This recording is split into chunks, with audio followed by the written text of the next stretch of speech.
नमस्कार, स्वागत है आपका डॉक्टर साहिब में और मैं हूं आपके साथ सौम्य राठी। डॉक्टर साहिब में आज हमारे साथ मौजूद हैं डॉक्टर योगेश कुमार, जो कि बिहार के सबसे जाने माने न्यूरोलॉजिस्ट में से एक हैं। आज के एपिसोड में हम डॉक्टर साहब से गर्दन में होने वाली तकलीफ के बारे में बात करने वाले हैं। आज गर्दन में दर्द के कारणों को ठीक तरीके से समझेंगे। सबसे पहले डॉक्टर साहब नमस्कार, बहुत बहुत स्वागत है आपका। नमस्कार। डॉक्टर साहब, गर्दन में दर्द रहना बहुत आम समस्या है, लेकिन कारण इसके काफ़ी अलग अलग तरीके के हैं। तो आज मैं चाहूँगी आप हमारे दर्शकों को ये बताएं कि गले में दर्द होने के पीछे क्या क्या कारण हो सकते हैं। देखिए, गले में दर्द होना ये बहुत एक जनरल टर्म है जो बहुत सारे लोगों का द्वारा यूज़ में आता है।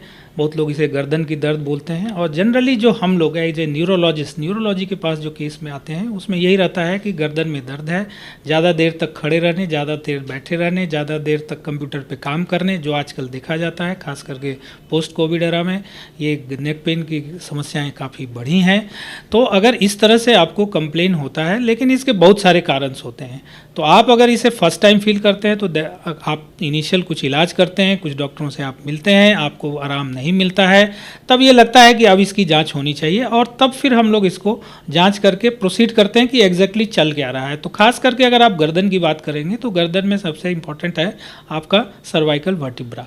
सर्वाइकल वर्टिब्रल स्ट्रक्चर्स में कहीं से कोई दबाव, खिंचाव या आपको इंटरवर्टिब्रल डिस्क का प्रोलैप्स होता है तो आपको गर्दन में दर्द हो सकता है। और इंटरवर्टिब्रल डिस्क प्रोलैप्स जो होता है वो खास करके आपको पेन को गर्दन से लेके आपके हाथों तक रेडिएट भी कर सकता है।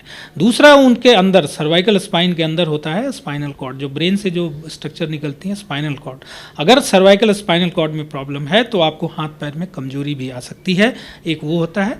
और भी समस्याएं बहुत सारी हैं, जिसमें एक होता है कि मसल में खिंचाव, जो केवल माइल्जिया है, आपको केवल मसल्स में है, जिसे मायोसाइटिस भी बोलते हैं, लोकल मायोसाइटिस भी होता है। खास करके कंधे के एरिया में आप देखेंगे ट्रेपीजियस मसल है, जिसे ट्रेपीजियाइटिस भी बोलते हैं।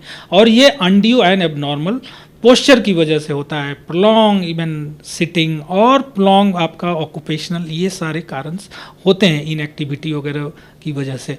तो अगर आपको सर्वाइकल पेन होता है तो इसकी जांच जरूरी है। अगर कभी जांच करा के आपने ये सारी चीज़ें रूल आउट कर ली हैं तब हमारा इलाज आसान हो जाता है, आपको काउंसिल करना, बताना आसान होता है हमारे लिए। जी डॉक्टर साहब, कई बार गलत तकिए की वजह से भी गर्दन में दर्द की समस्या होती है और अगर लापरवाही की जाए तो वो और ज़्यादा गंभीर हो जाती है। मैं चाहूँगी आप दर्शकों को इसके बारे में भी समझाएं।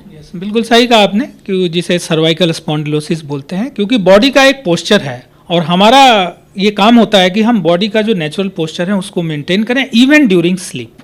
तो अगर आप बहुत हाई पिलो लेते हैं तो होता क्या है कि आपका बॉडी, आपका सर्वाइकल स्पाइन और बॉडी, क्योंकि neck is the junction between the brain and the body, तो उसमें अगर खिंचाव आ जाता है, अगर आप ज़्यादा हाई लेवल का तकिया यूज़ करते हैं या हार्ड तकिया यूज़ करते हैं तो आपके सर्वाइकल स्पाइन में खिंचाव आता है और ये खिंचाव प्रोलॉन्ग वे में आपको आगे जाके नेक पेन देता है।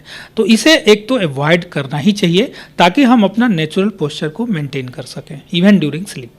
जी तो डॉक्टर साहब, गर्दन में दर्द की जब लोग समस्या लेकर आते हैं तो उनके जो प्रेजेंटिंग सिम्टम्स होते हैं वो क्या होने चाहिए? क्योंकि अक्सर गले में दर्द होता है तो लोग उसे नज़रअंदाज करते हैं, लेकिन डॉक्टर के पास आना पड़ जाए वो स्थिति कब आती है?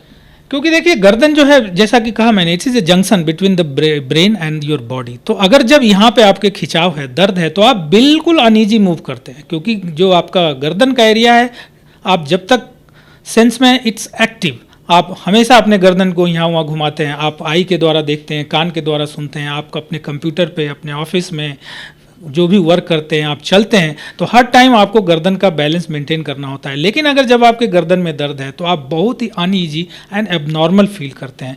इसलिए आप इसे जल्दी से जल्दी पता करें कि एग्जैक्टली चल क्या रहा है, डॉक्टर के पास आए, जांच कराएं। अगर ये बहुत ज़्यादा है तो अकॉर्डिंगली हम लोग फिर ट्रीटमेंट प्लान कर सकते हैं। बहुत सारे लोगों में आजकल देखा गया है जैसे calcium, vitamin D, vitamin B12, vitamin E की कमी, जिसकी वजह से होता है कि सेल्स, मसल्स में सेल्स हैं, बोन में सेल्स हैं, सेलुलर लेवल पे हाइपोक्सिया होता है, सेलुलर लेवल पे डैमेज होता है, जिसकी वजह से भी आपको पेन होता है।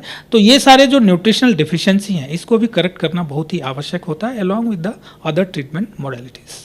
जी उम्मीद करती हूँ कि डॉक्टर साहब ने आपको जो सारी बातें बताई हैं आपने उन्हें ठीक तरीके से सुना और समझा होगा। इसी के साथ जल्द मुलाकात होगी अगले एपिसोड में।